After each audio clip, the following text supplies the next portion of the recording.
Hello hi నమస్తే అండి. నేను మీ విజయ నిర్మలని. ఈరోజు ఇంకొక వీడియోతో మీ ముందుకు వచ్చానండి. ఈరోజు కొన్ని పండ్లు ఉన్నాయండి, మీకు చూపిస్తాను. కొంచెం హార్వెస్ట్ కూడా ఉందండి, చూద్దాం ఈరోజు.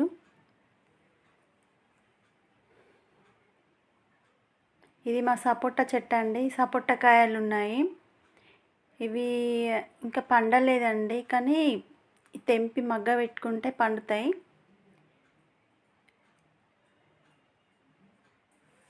ఇది ఫస్ట్ టైం అండి ఇవి కాయడము. ఇది 2 years ప్లాంట్ అండి. ఇదే ఫస్ట్ టైం కాయడము. ఈ 20 liters బకెట్లో పెట్టానండి, కానీ మంచిగా పెరిగిందండి చెట్టు. గ్రాఫ్టెడ్ ప్లాంటే. మంచి పోషకాలు ఇస్తే మంచిగా ఏ చెట్టు అయినా కూడా బాగా పెరుగుతుందండి. ఈ సీతాఫలం చెట్టు చూడండి, చిన్న డబ్బాలో ఉంది. ఇది సీడ్తో పెరిగిందండి, కానీ నేను ఇది చిన్న కటింగ్ చేశాను. చూడండి, ఒక కాయ కూడా వచ్చింది. ఎంత చిన్న డబ్బాలో ఉంది చూడండి. ఇక్కడ ఒక కాయ కూడా ఉంది చూడండి. మనం మంచి పోషకాలు ఇస్తే ఏ చెట్టు అయినా కాయలు కాస్తుందండి.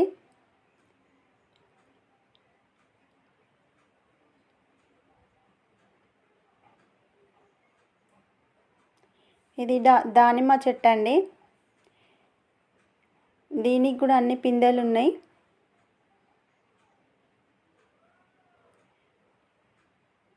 చూడండి, ఇక్కడ అటు సైడ్ కూడా ఉన్నాయండి ఇంకా పిందెలు. ఇక్కడ ఒక పెద్ద కాయ ఉంది, ఇంకా ఇది కాలేదండి, అయినాక తెంపేసుకుందాం.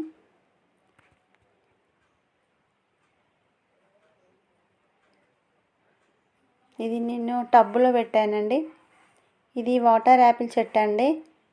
వాటర్ యాపిల్ చెట్టుకైతే మంచిగా గుత్తులుగా వచ్చినాయండి కాయలు. చాలా పూత కూడా ఉంది. ఇంకా ఇది కూడా నేను 20 liters బకెట్లోనే పెట్టాను. చూడండి, ఇవన్నీ గుత్తులుగా ఉన్నాయి. ఇంకో ఇక్కడ ఉన్నాయి. ఇక్కడ లోపల కూడా ఇంకా చాలా ఉన్నాయండి, కానీ ఆకులు ఉండేసరికి అసలు కనబడట్లేదు. ఇంకా చిన్నగా కూడా పూత స్టార్ట్ అవుతుందండి ఇప్పుడే. చూడండి, ఇక్కడ చిన్నగా పూత కూడా స్టార్ట్ అవుతుంది ఇంకా. కానీ ఎండలు మాత్రం చాలా ఎక్కువగా ఉన్నాయండి. మాకు ఎక్కువ ఎండ ఉంటుంది, కొంచెం పూత కూడా రాలిపోతుందండి. ఆకులు కూడా మాడిపోయినట్టు అవుతున్నాయి. ఈ ఎండలకి మనము మంచి జాగ్రత్తలు తీసుకోవాలండి. మల్చింగ్ చేసుకోవాలి చెట్టు మొదట్లో. కొంచెం షేడ్ నెట్ అలాంటివి వేసుకుంటే మనం వీటిని కాపాడుకోవచ్చు. ఇక్కడ వంకాయలు కూడా ఉన్నాయండి. ఎక్కువ కూరగాయలు అయితే అసలు నేను ఏం పెట్టలేదండి. ఇంకా ఈ ఎండాకాలం మాకు ఎదురెండ వస్తుంది బాగా, అందుకే కూరగాయ చెట్లు కూడా ఏం పెట్టలేదు. ఉన్న వాటితోటి సరిపెట్టుకుంటున్నామండి.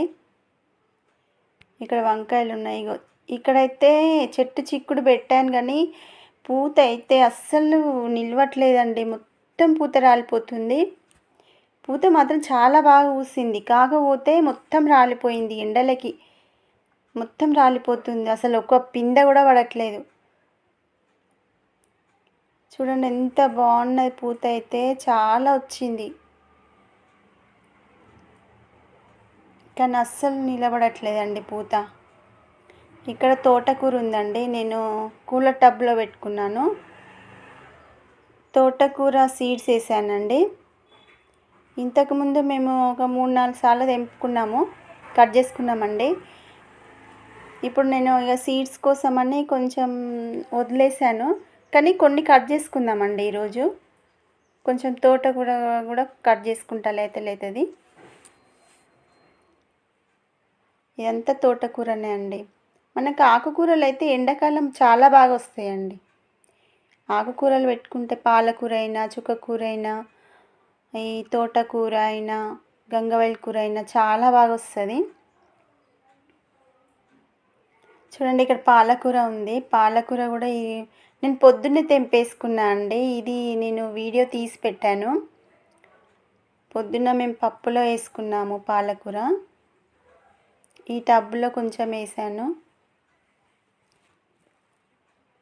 చూడండి బాగా వచ్చింది పాలకూర కూడా.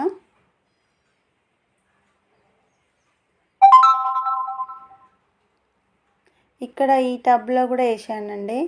కాకపోతే ఇట్లా సైడ్స్ కానీ వేసాను. ఇక్కడ కూడా చాలా బాగా వచ్చింది. అదేంటో కానీ ఎండాకాలం ఆకుకూరలు చాలా మంచిగా వస్తాయండి. చాలా బాగా వస్తాయి.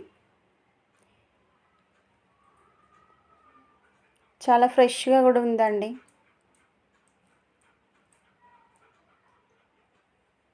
ఇప్పుడు మనం ఇది హార్వెస్ట్ చేద్దామండి.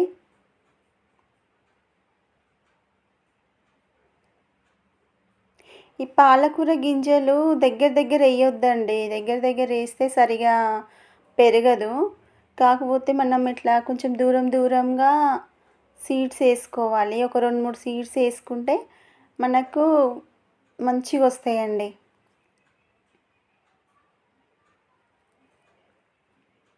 మాకు ఈ ఒక్క టబ్బులోదే సరిపోతుందండి. మేము ఉన్నదే ఇద్దరము. ఎప్పుడు కావాలంటే అప్పుడు టక్కున ఇట్లా తెంపుకొని పప్పులో వేసుకుంటున్నామండి.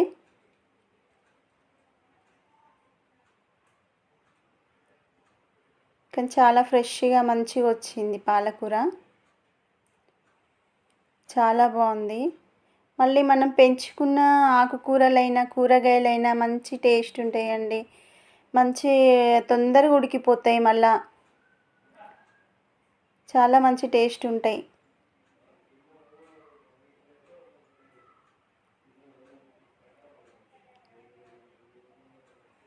మనం ఇట్లా కట్ చేసుకుంటూ ఉంటేనే మళ్ళీ మనకి ఫ్రెష్గా ఆకు అనేది మళ్ళీ వస్తూ ఉంటుందండి. ఎప్పటికప్పుడు మనము కట్ చేసుకుంటూనే ఉండాలి. కానీ ఆకు అనేది ముదిరిపోతే మాత్రం కొంచెము పసరు స్మెల్ అనేది వస్తుందండి. ఆకు ముద్రక ముందుకు మంచిగా మనం తెంపి కూర వండేసుకోవాలి. ఇట్లా తెంపేసుకోగానే నేను ఏదైనా ఒక లిక్విడ్ ఇస్తానండి. బనానా లిక్విడ్ అయినా, లేదంటే మన బియ్యం కడిగిన వాటర్ అయినా. బియ్యం కడిగిన వాటర్లో నేను ఒక 3 రోజులు కూరగాయలు, మనం ఇంట్లో కట్ చేసుకున్న కూరగాయలు ఉంటాయి కదండి, అవి ఒక 3 రోజులు వేసి నానబెడతానండి. దాంట్లో ఫర్మెంట్ చేస్తాను. చేసి 3 రోజుల తర్వాత ఇస్తానండి అన్ని చెట్లకి. ఇట్లా ఎండాకాలం అయితే మనం ఏదో ఒక లిక్విడ్ అయితే ఇస్తూ ఉండాలండి చెట్లకి. వాటిని జాగ్రత్తగా చూసుకోవాలి.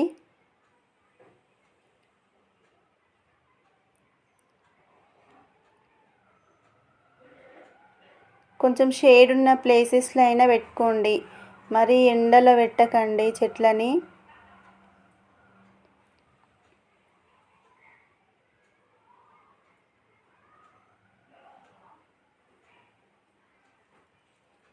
చూడండి నేను చిన్న చిన్న ఆకుల దగ్గర నుంచి తెంపేస్తున్నా.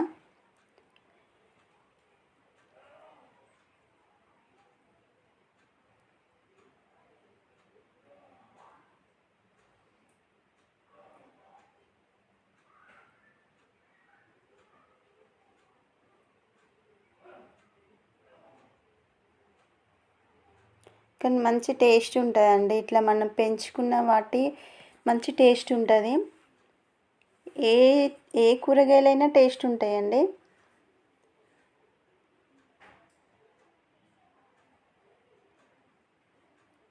మనం బజార్లో కొనుక్కొచ్చుకుంటే అది ఎక్కడ పండిస్తారో తెలియదు. అది ఎక్కడ ఎక్కడ వేసి తీసుకొస్తారో తెలియదు. మనకి అస్సలు అంత మంచిగా అనిపించదండి అవి. ఇట్లా మనం ఫ్రెష్గా పండించుకున్నవి అయితే మనం మంచిగా ఫ్రెష్గా వండుకోవచ్చు.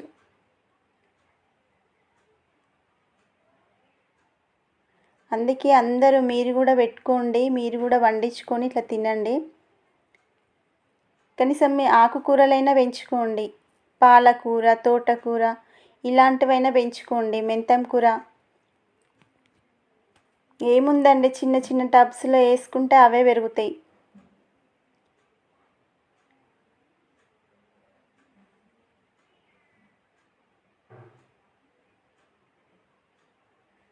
ఈ ఆకుకూరలు అయితే ఈజీగా పెంచుకోవచ్చండి. వాటికి పెద్ద కష్టపడని అవసరమే లేదు.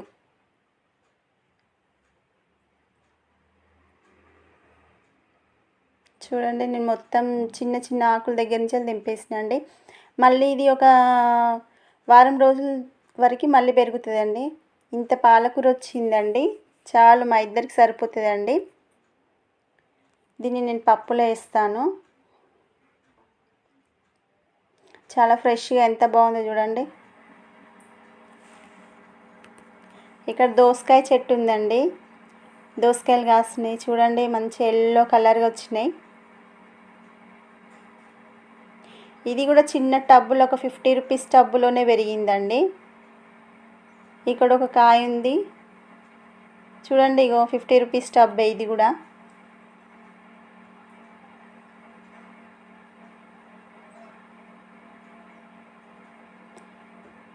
మంచి ఎల్లో కలర్ అయినాయండి, మంచి సైజులో కూడా వచ్చినాయి, చాలా బాగా వచ్చినాయి. ఇవ్వండి మనం హార్వెస్ట్ చేసుకున్నాయి దోసకాయలు, వంకాయలు, కొన్ని సపోటాలు హార్వెస్ట్ చేసిన, ఇంకా తోటకూర హార్వెస్ట్ చేసిన అండి. చాలండి, ఈ కూరగాయలు వచ్చినా మనకు చాలు. ఎండాకాలం ఎంతైనా కష్టమే అండి కూరగాయలు రావడం. సరేనా అండి? మా ఈ వీడియో కనుక మీకు నచ్చితే లైక్ చేయండి, షేర్ చేయండి, సబ్స్క్రైబ్ చేసుకోండి ప్లీజ్.